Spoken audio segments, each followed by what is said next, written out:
relations, and establish a presence on the Giver Marketing Network. Each member within this collaborative group will have the opportunity to leverage your talent and influence, a true network effect. If you are looking to collaborate on more projects, welcome to the Giver Marketing Network, the most trusted and highest rated collective of specialists on the planet. Here we have a group of like-minded professionals who focus on making valuable introductions and helping each other grow by teaming up. Imagine Upwork meets a network and a coach. The talent collectively includes services like visibility and SEO, creating logos, designing websites, managing social media, outreach messaging, visual storytelling, and much more. Think of what you could do with laser-focused allies, strengthening your business while offering your talent to the entire network. Click near this video for more information.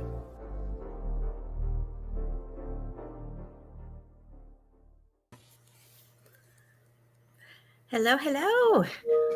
Welcome to our Tuesday marketing broadcast. We're excited today. Shout out to all of our partners out there and all our friends that are watching. So Kingdom Warriors, hello. Prepared Group, hello. And Giver Marketing Network, of course. And we're glad to have you here. And this morning we have Joel Snyder with us. Woot, woot, Joel's in the house. So, Joel, I'm excited because I know we've got a fun topic coming up. And this is just, we love this playground right here, this marketing spaces, and you have so much wisdom. For our fans out there, let them know a little bit about you, a little bit about your background. Thanks, Christine. Man, I'm so excited to be here. I always enjoy these broadcasts and any opportunity I have to interact with the Giver Marketing Network. And having been a longtime member, I can't tell you how much benefit I've derived from being part of this group. So a little bit about me. I operate as a fractional CMO, and I work with clients to help streamline their marketing programs so that they're predictable, profitable, sustainable, and scalable. So it's important that as you have growth in your company or you're launching a new product, opening a channel of distribution, that you have someone sitting on your side of the desk protecting your interest. And that's the role that I like to play. And you do it so well. I know I love bringing you in on collaborations. And that's one of the best things about the network is the opportunity to collaborate with other marketers. So don't be a lonelypreneur. We always say, come hang out with us with Giver Marketing Network. Yeah. And so today we're going to talk about creating content, meaningful content that actually converts. And I think the biggest, let me just preface it by saying, you're going to hear a lot of things today that you already know. And you're going to hear it in ways that you may have heard it before. But the best thing about it is we're going to put stuff into context so that you can relate that to a conversion strategy. And so if we can do that, then we can take all of our relational knowledge and focus it in a way that's going to build and impact our business. Absolutely. And I'm really excited because I know we've got some more experts in the room that will pop in for our discussion later in the conversation today. But let's get started. Let's bring your slides up and let's talk. What you got going on here, Joel? Yeah, so this is a process. And what I've tried to do is just boil it down. So after a lot of thoughtful consideration and tons of coffee, we kind of formulate this routine that we have in our minds of how we feel marketing should go. So what I tried to do is just pull all of these best practices together and put it, like I said, into context for conversion and growing the business. So here's a few questions for you. And for those of everyone here today or listening to the broadcast, when I say this could also be your client, right? So if you're a marketer here and you're working on building content for a client, just insert their name. So what do I do better than anyone else, right? And I say that because there's something about you that no one else knows that's a true skill that you bring to the table.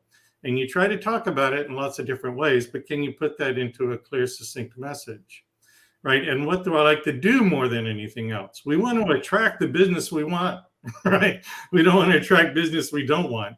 So how many times are you willing to say, I don't want that business? Well, it's going to be because it's something you don't like to do, right? So, you think about that. So why did I start this business to begin with, right? Because there's something I do better than anyone else, and I like doing more than anything else, right? And if I could find that job and someone would pay me 7 figures to do it, I'd probably scrub the business and go work for them, but it just wasn't out there. So I had to create it, right? So who am I? Why am I here? And where are my keys? How many times have you had that thought process? Usually it's at the end of a bachelor party, but in this case, we do have an opportunity to talk about it in regards to marketing. Well, I found my keys.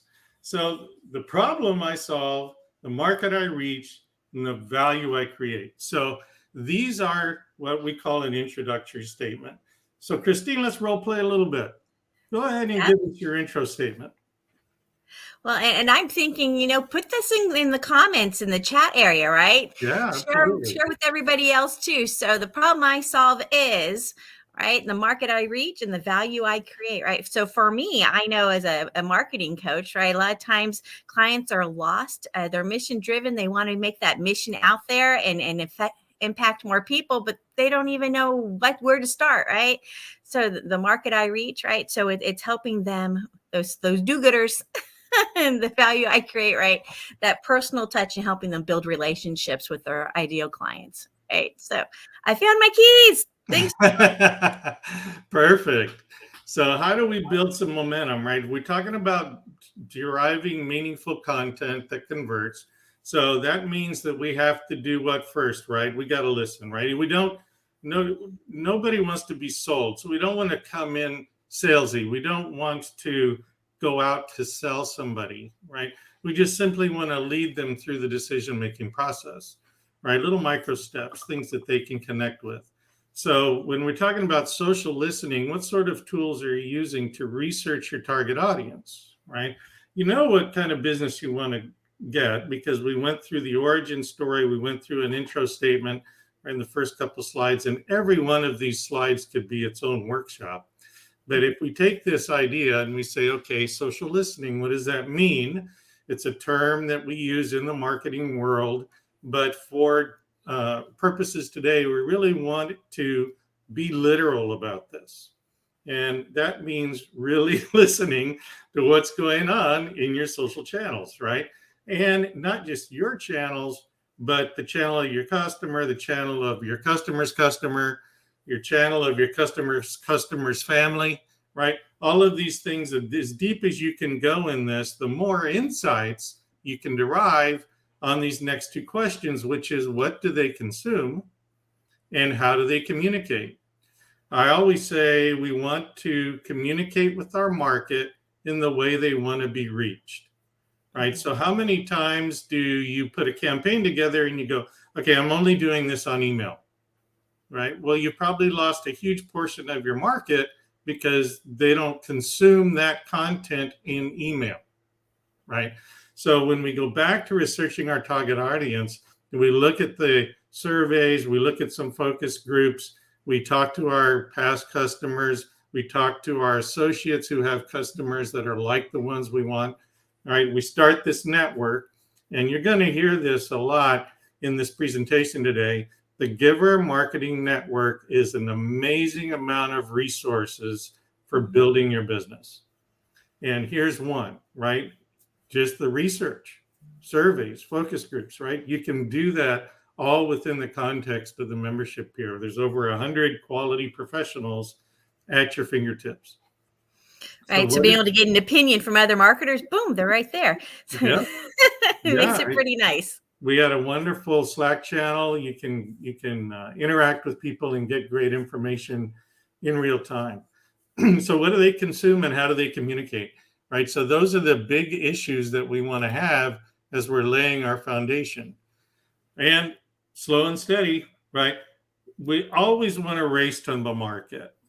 But if you were to tip this table and push these cars all off, they'd probably go in various directions. And there'd probably be one stalwart that just kind of gradually goes right down the middle, right? That's the winner, right? So we have to really think about gathering our content, sifting through the data, looking at our market, how we want to go to market, what are the activities we like, and are we seeing that displayed in our research? Well, the only way we can then decide whether it's going to convert or not is to test, right? And test your content and track every ting, right? Well, okay, it's a play on words. So everything's a ping, right? We have lots of touches in the journey. And I always talk about the customer journey as not being random, but it doesn't mean that they don't come in places that we may not expect, right? So here's your social engagement, right? Paid touches, meaning you run a couple of ads, do some testing on your content, images, colors. Christine, you build websites, you build landing pages. What does testing mean to you? Right. Well, and testing, whether it's heat maps on the website to see what people are attracted to and where their attention is, right? Whether it's social media tracking, right? Pay attention. A lot of times people think marketing is one of those things that you just put it out there and then you never look at it again. You're missing a big opportunity to see, how are people interacting with it? Is it converting to where you want, or did you just set it, forget it, and hope for the best? And I think that's a lot of times what happens with marketing. Yeah, no, absolutely. And then we leave off this third point, anonymous actions. And I want to talk about that just for a second because it can be tracked, right? So visitors that come to your website that don't engage with you can be tracked. There's ways to match back where they came from. There's ways to communicate and invite them back, right? We know 40% of revenue in business is derived from retargeting. So think about how much you're retargeting your audiences that come in anonymously, right? And if you're not doing that, reach out to the network. We got ways to make that happen. Well, so I like to call them stalker ads. If you've ever gone and searched somewhere and you were searching like for me, a girl, shoes, I want black boots. Okay. Next thing you know, everywhere you go, there's that little sign that pops up about black boots. And you're like, my goodness, right? Stalker ads. It's because it keeps you top of mind. And they're like, don't forget you wanted to buy those black boots, right? So that's what that is, right? So if you don't have a system in place for that, right? A lot of times we're like, oh yeah, I forgot I wanted that. Thanks for the reminder. And then we go back and we buy, right? Yeah. Or abandoned shop carts, right? I mean, so there's a lot of ways to get people back because most of the time we don't purchase the first time, right? So you can't set it and forget it, right? You got to have a system in place to follow up. Right. So when you're thinking about creating content, we have to have a content strategy. And that's a great segue here, Christine, from your notes here. So I call this a content club sandwich because the bread is on the outside, right? So you're introducing yourself with the top layer, then you're providing, meat and lettuce and cheese and all, different things. And then at the very end, you're representing yourself as a solution, right? So it's a beautiful club sandwich. So the content strategy is going to include these couple of bullet points, right? Some evergreen content, how-to guides, FAQs, ebooks. But I can't stress enough to you to do this in advance. If I can't leave you with any other thought today, is for you to look at your content library and ask yourself, do I have evergreen content? Do I have some user-generated content that I can leverage? Right? And user-generated content means someone outside of you created that content, right? About you and your product, right? Videos, reviews, testimonials, case studies. Hey, I bought this from XYZ company and it makes me feel great, right? I'm going to say, take a screenshot of this, y'all. You want this. This is great information. He's got nice and succinct right here for you. Take a screenshot of that. So when you start getting lost going, I don't even know what to post. Boom, there it is. Yeah. And then repurpose some of your existing content. If you have a client or yourself and you've been posting to your blog over the last couple of years, chances are there's a whole bunch of diamonds in that backyard that you can dig up and repurpose. right? You can repurpose, refresh it a little bit, put an updated. If you've ever read an article online, it says updated on, right? Somebody went back, refurbished, repurposed, right? Yeah, Same and thing. new images, right? And infographics, right? Maybe you can take that information and turn it into a picture, right? Create an infographic about it. So there's lots of ways to do this, but having your content library. So check your content library. What do you have? Do you have evergreen content that can sit there and last forever? Right? If you do, you have repurposeful content.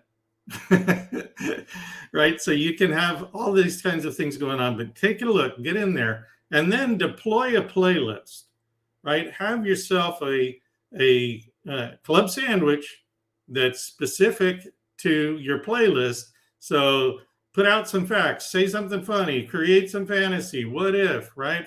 Be fanatical. I really love it when this happens, right? We just worked with this client in New Jersey and they blew up, right? So, I like to use things you can remember. So here we go. Facts, funny, fantasy, fanatical. Those are all kind of fun ways to play with this. Absolutely. And think about your long form content that you might have, whether it's an ebook or a standard book, right? Or whether it's a long video, for example, our broadcast on Tuesdays. Take that down and break it down into bite-sized content, right? It's bite-sized that can work well for your reels. It can work well for your Instagram posts, whatever it is. But take that big stuff and you can have tons of small stuff that's going to last you for quite a while, right? Yeah. And put into the chat, ladies and gentlemen, if you have some tools that you use to create your content library that you really like, go ahead and stick it in the chat for everybody. Let them take a look at what you use. So we've done all our homework, right? We know who we are, where we're going, what we want. We've created a content library. Now we have to get into the meat and potatoes. Are we going to build our business? Is this going to help us, right? And I think the biggest frustration that a lot of people face is they spend a lot of time and they don't see any results, right? And, engagement is one thing, clicks, likes, all of that. That's beautiful, but does it move the needle for you, right? And so what I want to talk about now is, now that you've got your content library together, you have a content strategy in mind, you have your audience identified, you have your unique position created, you know why you're here, you got your keys. So now let's see how we can figure it out. Oh, that hurts, doesn't it? Look at that screen. Got data? All right, well, I don't profess to be a nerd, but I get really nerdy about data. We got to know, man. We got to know what's going on, right? We put out all this content. We did all this work. We put in all this time, research, created images. Did it matter? Did it really matter? Well, Yeah, you're famous for putting together the nice big display that has all the numbers in that one spot for us to look at. What does all this mean? So you tell us to look at the data. Yeah, whatever. But what is this? Yeah. So what I really profess is that we know where stuff is coming from, what type of engagement we're getting, and what we can learn from it, right? Because we can't learn what converts if we're not learning, right? You can't learn if you don't have information. So we got to have lots and lots of data. So you've got all these platforms out there: Facebook, LinkedIn, Google My Business, right? Paid ads on all these platforms. We can really drill down: IP targeting, programmatic marketing, OTT and stream, right? All of these channels that are out there. One of our clients called the other day and he goes, "Joel, guess what?" I said, "What?"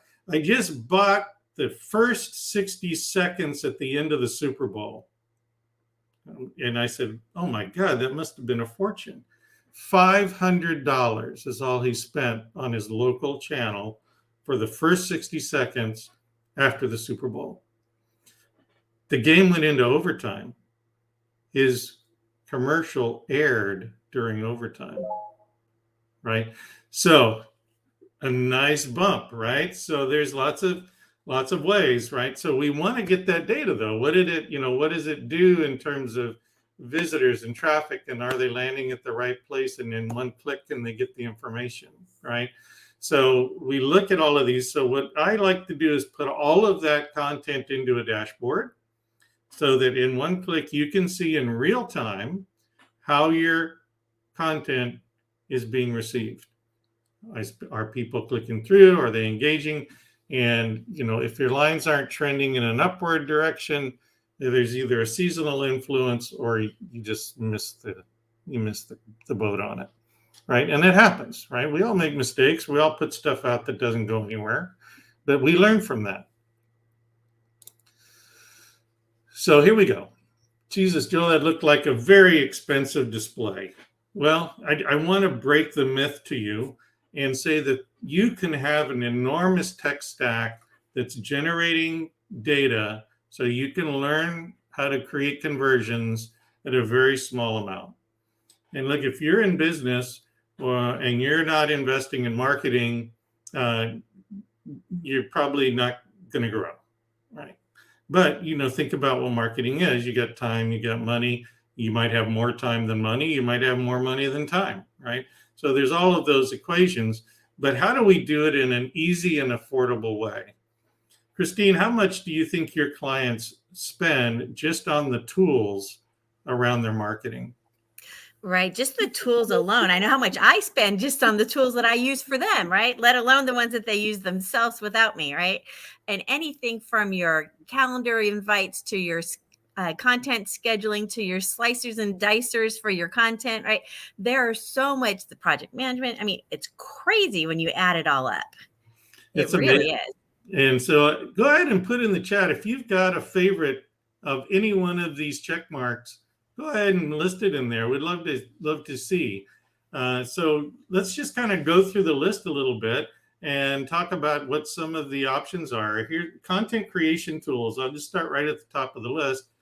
We have an evolution in the marketing world, actually in the data world, around AI, right? So you can get a content creation tool for the $20 a month range that's generating content for you in seconds that you can then edit and repurpose, cutting your content development time down by 80% probably easily, right?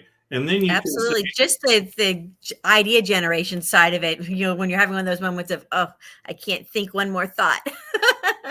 Yeah, or even just sitting down and saying, okay, I need to make a presentation to the Giver Network at 8 o'clock tomorrow morning. I've got, it's 9 o'clock at night. How do I get this thing ready? And boom, you've got it done in an hour instead of 8 hours, right?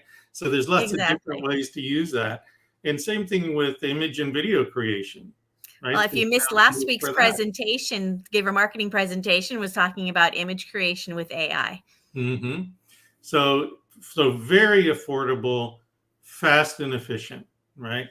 So get those tools in your tech stack. CRM and Deal Tracker. I want to talk a little bit about this because probably once a week, I ask one of my customers or one of our prospects that are looking to engage us, hey, what CRM are you using? Right?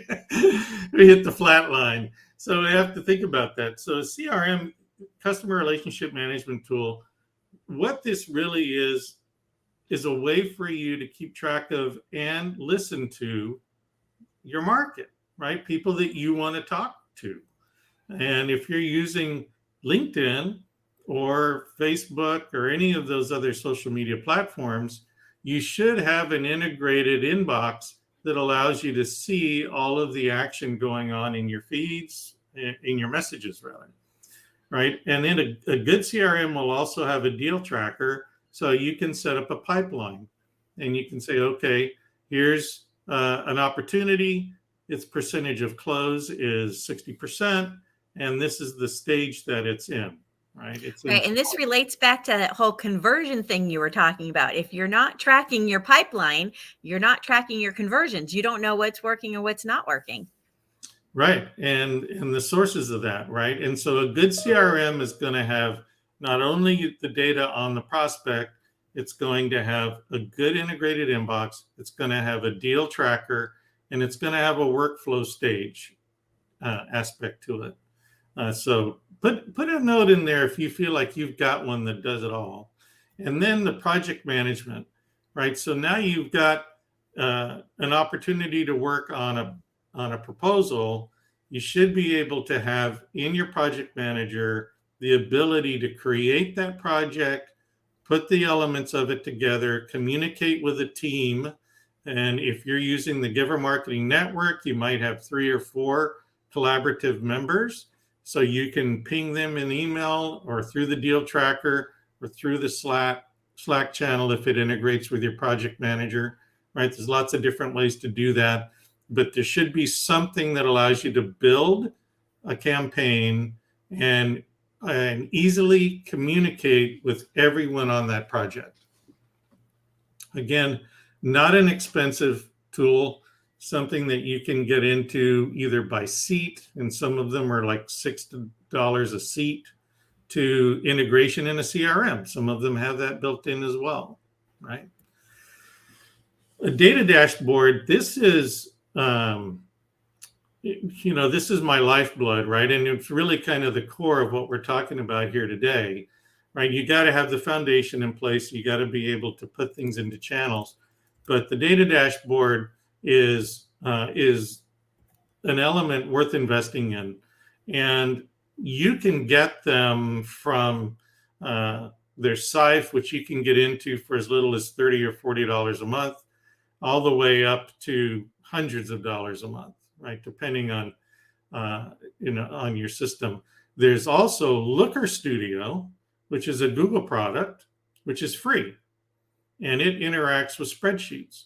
So if you're really a spreadsheet master, you could have a really robust Looker Studio dashboard, which is something we did for one of our clients that was doing, they provided guidance on building equity in your house, right? So you could actually sell your house to them. They would allow you to restore your credit, while building equity. They would guarantee you ownership back, and then you made a profit in the end. So there was a lot going on there, right? You can imagine. So they had spreadsheets and they had contacts and they're all over the place. We were able to create a Looker Studio dashboard that interacted with all of those data points and put it in one place for them. And that data dashboard cost them nothing but the effort that it took to put it together. Okay, so don't feel scared, right? There's lots of solutions out there that you can get into that doesn't create a lot of cost. The resource network, I told you we're going to talk about the Giver Marketing Network several times today in this presentation, because when it comes to getting content that converts, video creation, and strategies, referral networks, LinkedIn marketing, right? Facebook ads, there's Google ads. There's everybody here that you could use to build out any campaign, right? I don't know, Christine, I probably network with 6 to 8 members on a regular basis in our resource team. How about you?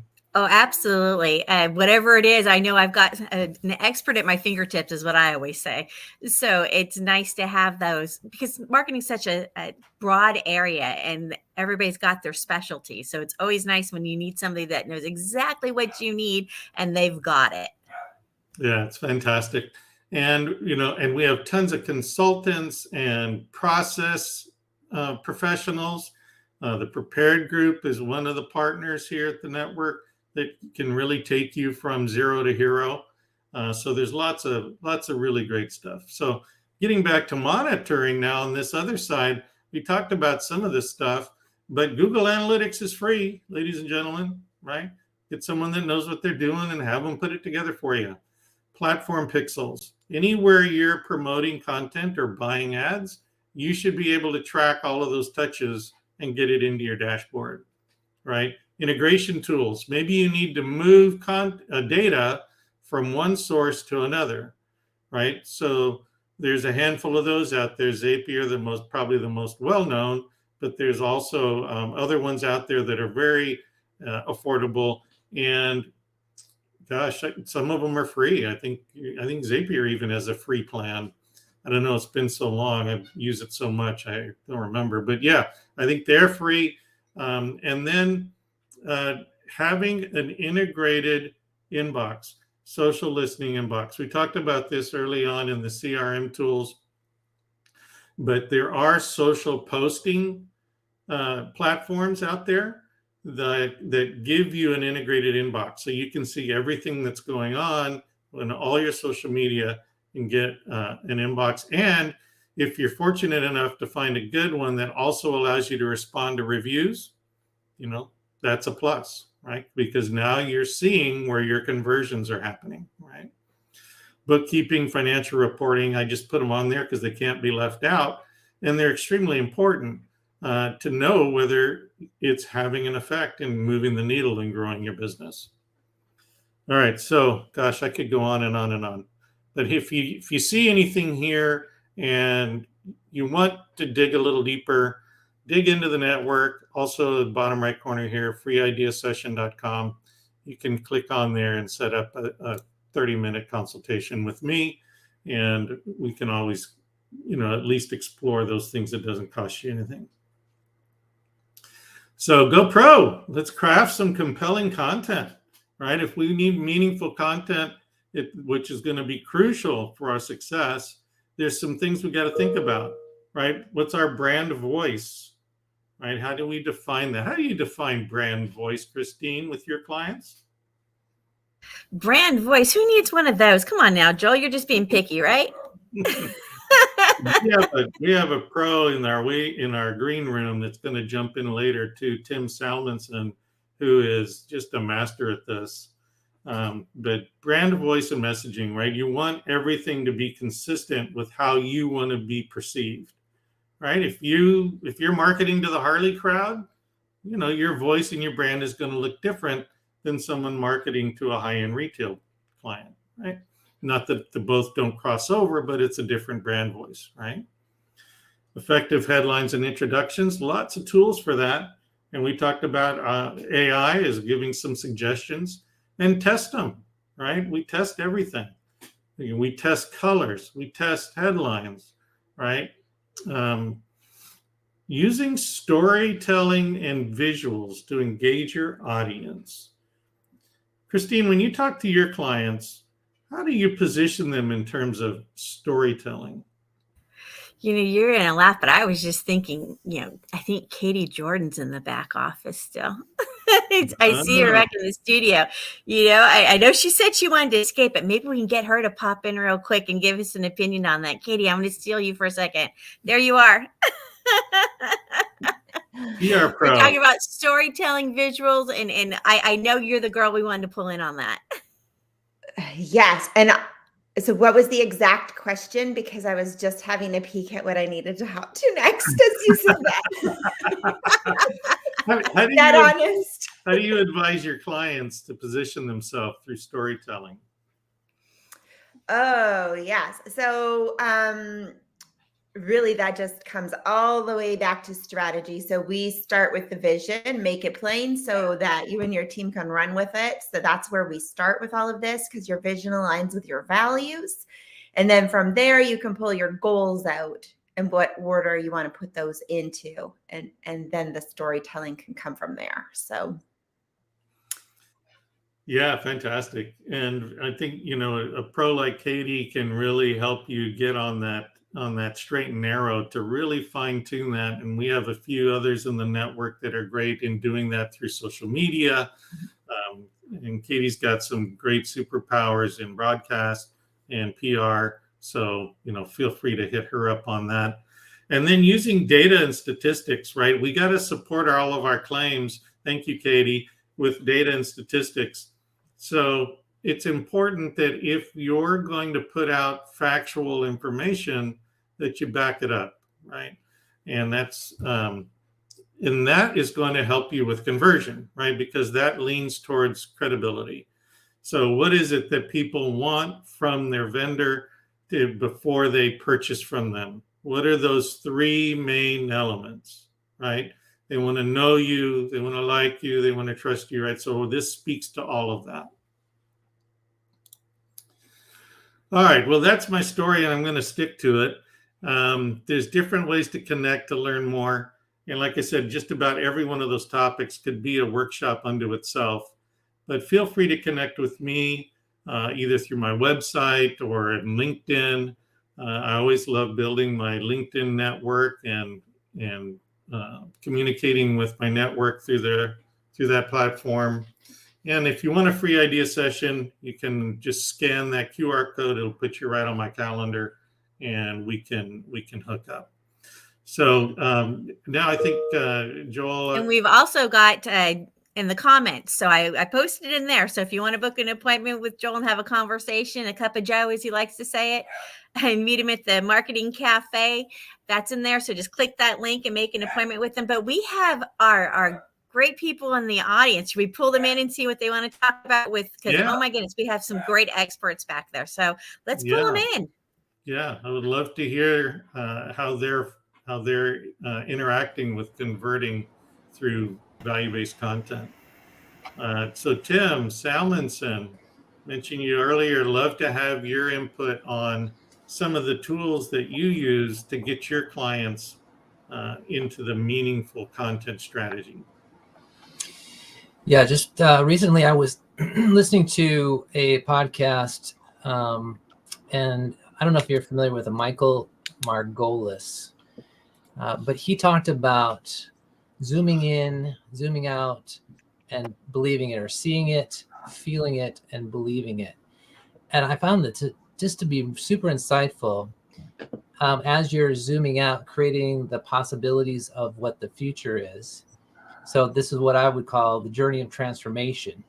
Essentially, helping your client understand that you're in partnership with them to get their clients from where they are to where they want to be, and creating a vision for what that looks like, what the new world looks like, what all the possibilities are. Then you have to help them feel it. So essentially this is the hero's journey. Who's the hero of your story? How do you elevate them?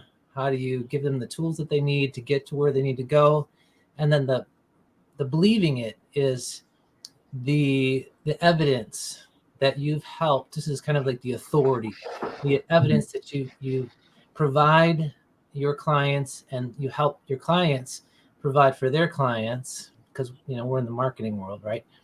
That you have the authority to help them on their journey. So I found that that's a great way of explaining this journey that you help your clients with, is this seeing it, feeling it, and believing it. Yeah, I like that. So that people have a larger vision of what it means to accomplish the things they want to accomplish, or have the things that they want to have. Love that, Tim. And you're a master of pulling that out of people. And Ken, I saw you nodding your head. And when it comes to processes, there's no bigger master than Ken Cook in the Prepare Group. What sort of insights do you have for us today on creating these meaningful content that converts and figuring out what a conversion looks like? Yeah, I think the first and biggest thing is you actually have to map your conversion paths. And this is a step that I see a lot of marketers skip and a lot of small businesses skip. And it's not until you get into those, $50 to $100 million businesses that they really do this as a normal course of practice. But understanding, well, what are all of the steps that I need someone to take? If we were to leverage spin selling, we'd call them advances. But what are those minute details that I need them to go from here to here to here to here? And then asking, what's the change in belief that occurs in a person's mind between each of those steps? That then leads to, what content do I need to create? And thus, what am I persuading them from and to? I know that sounds a little bit academic, and a lot of marketers don't think of it in those terms. But I think when we break it down, if we look at well, these are just little pieces of persuasion that are occurring over and over.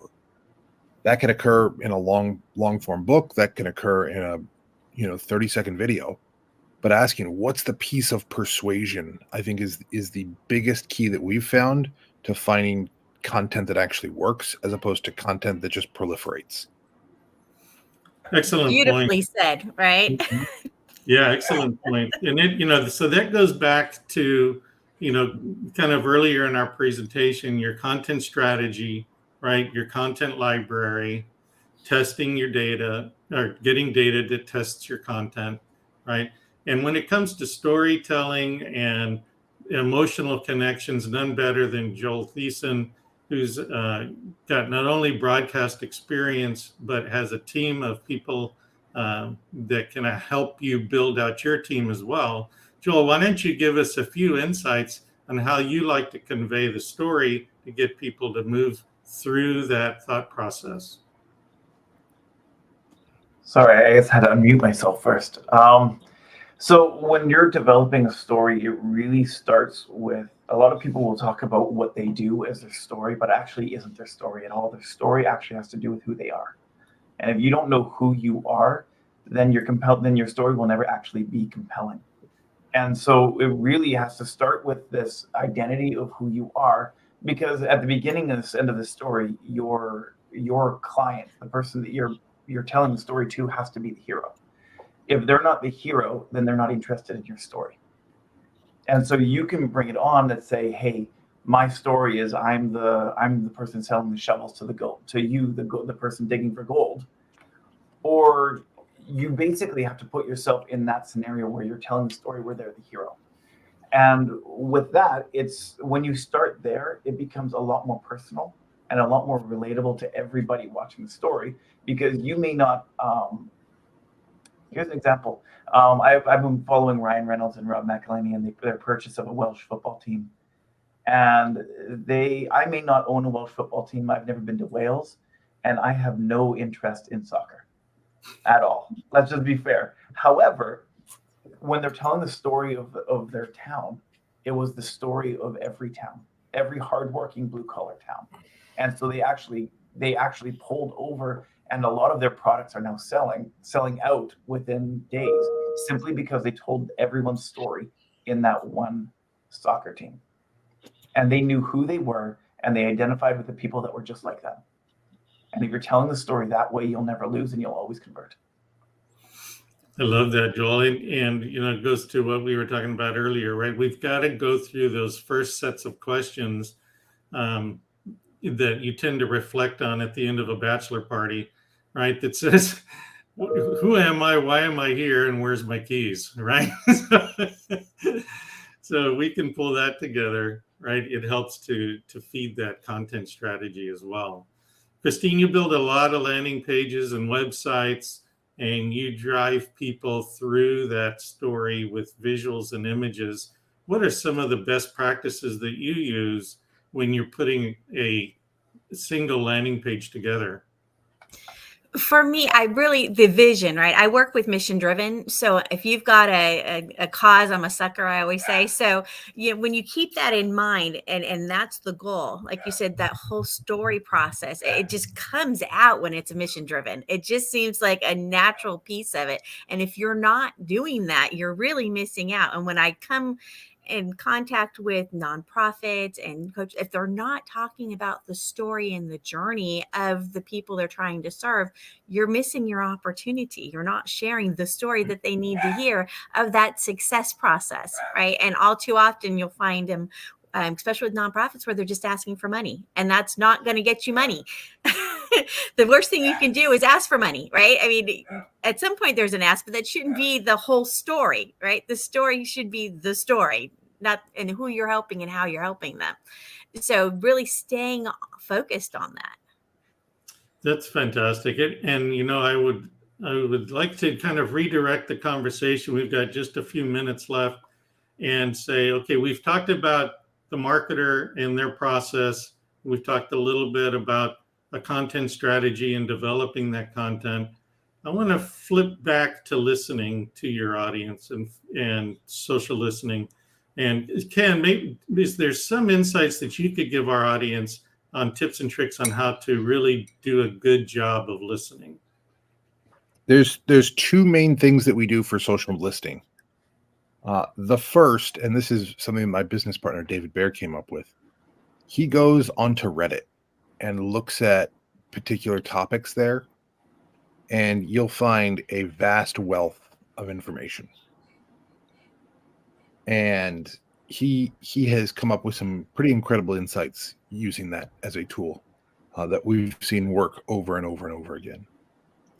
The thing that I have tended to do historically is we've used a tool called SparkToro, which was started by Rand Fishkin of SEO fame, and it does some pretty interesting points of data connection. So, for example, if you go to this website, you're likely to listen to this podcast, right? Those kinds of things. And there's some very, very interesting data on there. The paid accounts are not very expensive. And it has definitely been a really good source for us. And I would say there's probably a third thing, which is we look at a lot of what are other people who are advertising, saying, doing, and positioning. From a social listening perspective, it's great to always have that, firsthand source where you're able to say, hey, so-and-so who is my ideal client said this. Sometimes that's hard to find though. And a relatively decent substitute is someone who's spending money to try to get that exact same client and listening to what is their message. Now, obviously there are better advertisers and worse advertisers. But it definitely can be a great source to say, well, if so-and-so is spending a certain amount of money on this, they probably have done enough research and they found things that maybe I haven't found, or maybe they found things similar to what I think, and I can use this as a source of validation for those ideas. That's a good point. And that, I will have to say with the caveat that it's a great place to start testing, right? Mm-hmm. It doesn't mean that's the answer. Right. And we do know that 80% of most marketing campaigns fail. Right. So we have to kind of go into it with the knowledge that maybe they've saved us a little bit of time in our discovery process and allows us to test our ideas with our specific audience. How many times do clients say, well, if I do this, what can I expect? Right. And you go, it's anecdotal. I could talk to you about a client that had enormous amount of success and they had an enormous budget, right? So everything has to be an even playing field, right? So if you're not Budweiser, chances are you've got to do a little more digging to make that work. Tim, when you're talking about listening and you're a very deep thinker, you're thinking about, when you're looking at your audience and you're building an audience for your clients, what sort of things are you listening for? I think about the hardware salesman who's trying to sell a hammer.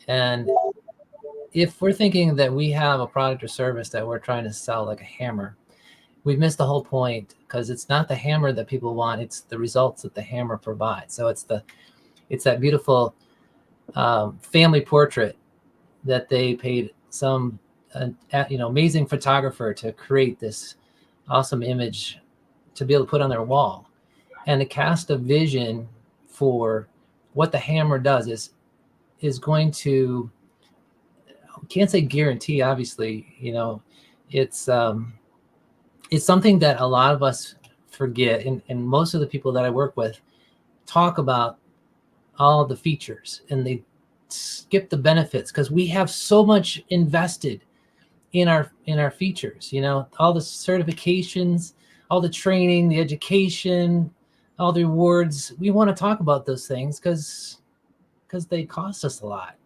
But what our clients want to know is, how is it that what you do is going to help me get what I want?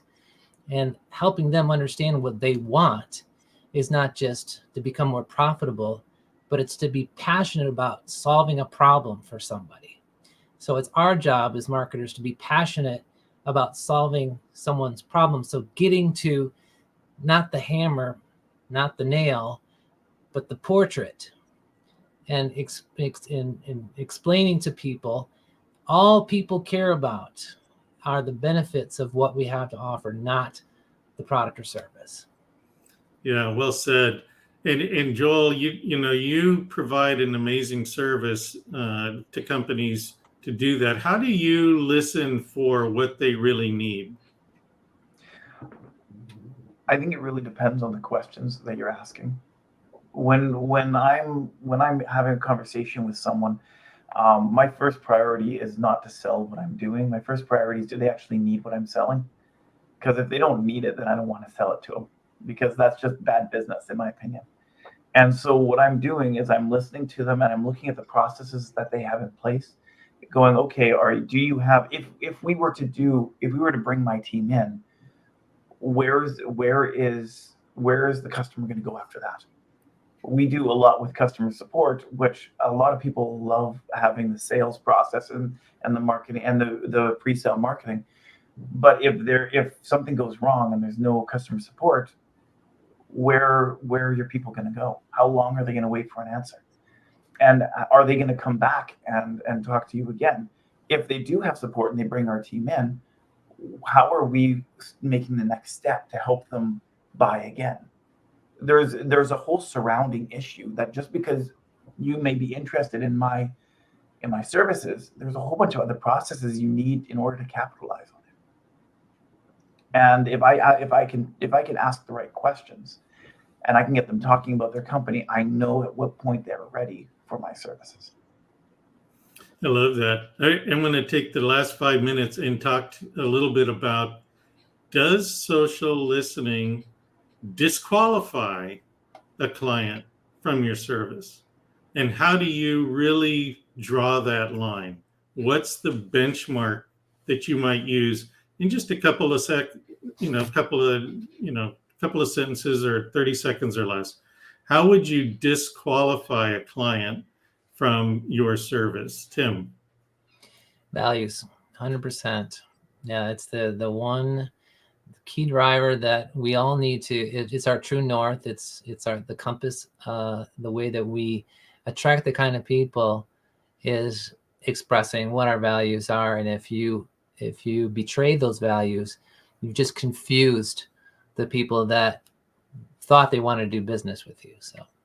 Oh, love that. We had an opportunity to work with a THC product, and while there's some benefits to it, and I try to be politically, socially agnostic to my clients, there was just a line I wasn't willing to cross, and so we had to say that that's not one that was for us, right? Ken, how do you disqualify a prospect? Well, Tim took the best answer. Thanks, Tim. Yeah. I would say that some of the biggest disqualifiers for us have been in an interview asking them how have they worked with other similar businesses to ours in the past. Right. In other words, if they've gone through in 3 or 4 agencies in the last 18 months, probably not the kind of person you really want to be working with. And I think that kind of goes hand in hand with their expectations. Mm-hmm. I think there's a lot of people who expect all of us to be magicians, and we're not. Mm-hmm. And we can't just make money fall from the sky for them. That's just not reality. One of my business partners would ask when we brought on a new project, he goes, how long do you think we're going to keep this client?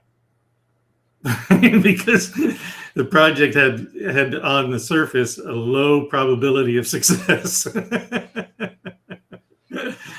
Christine, how do you disqualify? You work with a lot of social awareness, Yeah, nonprofit. it's gotta be relationship based. If they're not looking to build a relationship with their audience, with their ideal client, if it's not relationship based, it's not my space, and it's not something that's going to catch my interest. It's not something I want to play with. You've got to have some kind of relationship with your audience. If it's just I'm selling widgets, that's all I'm doing. It's online, it's e-commerce, and I don't want to know anything about my people. They want it, they buy it, they don't.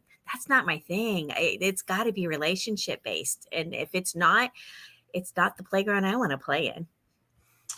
That's a good point. So just as we kind of wrap up, Joel, do you have any final thoughts on how you qualify or disqualify your clients? We have a very simple standard at our company, and we have it's people over projects. And if you walk in the door and you're all about the profit, you're not for us. If you're about your customers and really creating an experience for them, that's someone we'll work with. But just like it's like a mix between what Tim said and what Christine said. If it's about the profits, or if it's not about relationship, we don't want you. That's a good point. And I have to say, for all the product marketers out there, we take on plenty of product marketing campaigns, and it's all about the sales, right? But if you're not telling the story and you're not creating that relationship with the audience, you're not hearing what they want, like, need, right? It isn't going to matter. You're not going to sell it, right?